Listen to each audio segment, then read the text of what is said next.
Tom Bauer has uncovered the biggest royal mystery that most people didn't even realize existed. A quiet puzzle lurking in the background of Meghan Markle's life, hidden behind royal titles, carefully curated interviews, and meticulously crafted public images. For years, the world believed in a single version of Meghan, the Hollywood actress turned duchess with a tidy, well-documented timeline. But Bauer claims that timeline doesn't just bend slightly, it fractures entirely. Once you start tugging at the loose threads of Meghan's story, you encounter things no one anticipated. Mismatched events, dates that don't align, and a trail of records hinting at a very different story about who Meghan really is and perhaps even how old she truly might be. This isn't rumor. This isn't fan speculation. This is the kind of truth that emerges from official documents, old recollections, and the careful statements of those who were there from the start. And once you hear it, you can't unhear it. Because the question isn't merely, how old is Meghan Markle? The deeper question is, why were certain parts of her life rewritten in the first place? The unraveling begins with a father who sensed something amiss. Before the royal gowns, before the palace gates, before photographers shouted her name, Meghan Markle was simply a daughter.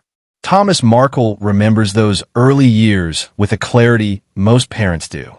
He recalls her school plays, her formative years, her aspirations, and the timeline of her life long before the world ever cared about her age.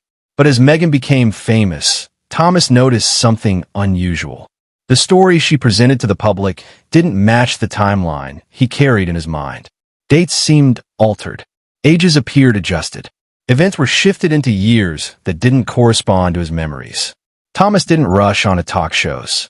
He didn't wave documents around. He spoke quietly, carefully, almost as if giving a sworn account. He described the Meghan he raised, a girl whose childhood milestones occurred at precise times in specific years that simply didn't match the version later promoted in palace press materials. He never made accusations. He never exaggerated. He merely suggested that Meghan's official birth year might not be entirely accurate. Coming from father, such statements carry weight. This wasn't speculation. This wasn't someone digging online.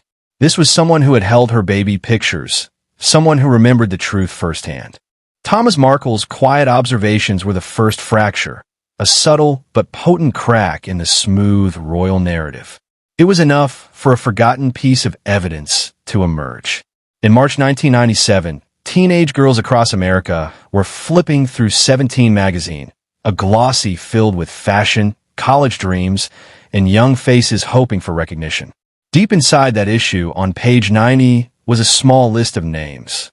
At first glance, nothing remarkable, just hopeful young people featured for school programs and competitions. But one line stood out. Meghan Markle, age 21. Not 15, not a misprint. 21, printed in ink, distributed nationwide, archived long before she met Prince Harry, long before any PR machinery existed to shape her public persona.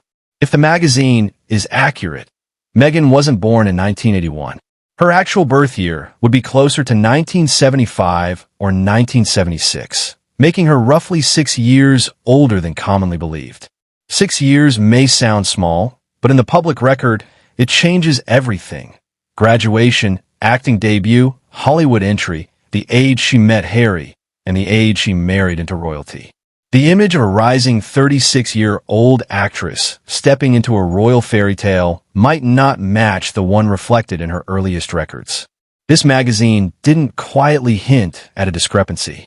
It shouted a contradiction, transforming Meghan's age from a fixed detail into the opening chapter of a deeper, more complex mystery. And just when the age question seemed perplexing enough, another twist appeared, this time surrounding Meghan's first pregnancy and the birth of Archie. According to Tom Bauer, Meghan's narrative about Archie's arrival wasn't merely confusing, it was constructed. His claim wasn't an accusation. It wasn't sensational. It was measured, almost clinical, based on conversations with people who had direct knowledge of the events.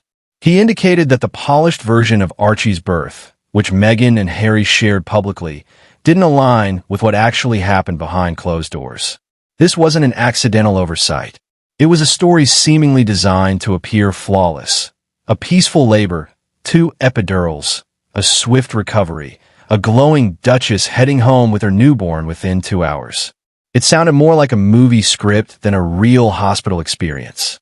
And that's precisely what caused people to pause, because birth stories are rarely tidy. They're messy, unpredictable, and strictly regulated. When Bauer highlighted these inconsistencies, he opened the door to a second mystery. Someone unexpected eventually came forward, a staff member at Portland Hospital, where Meghan reportedly gave birth. This wasn't an online rumor or fan speculation. It came from someone familiar with hospital operations, someone aware of how deliveries are conducted in private, highly monitored facilities. According to this insider, Harry's account in Spare didn't match reality.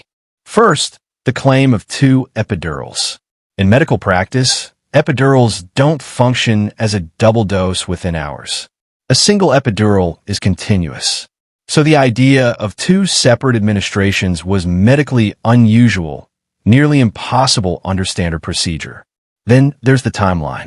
Harry described Meghan giving birth, recovering, and leaving the hospital all within 2 hours. But medical professionals know that isn't feasible. Post-epidural, mobility is restricted. Vitals must be monitored, complications ruled out, discharge steps completed. Even under ideal conditions, this takes time. And the drive from Portland Hospital to Frogmore Cottage is nearly an hour, making the story implausible. Yet the public narrative depicted calm, candles, wellness balls, and effortless grace. The insider didn't suggest chaos or conspiracy. They simply stated, that's not how it happens here. And this further deepened the mystery. The more one examines Archie's birth account, the more contradictions appear. It isn't just about epidurals or timelines. It's about strict medical rules. Experts note that Meghan, being over 35, would have been categorized as a high-risk or geriatric pregnancy.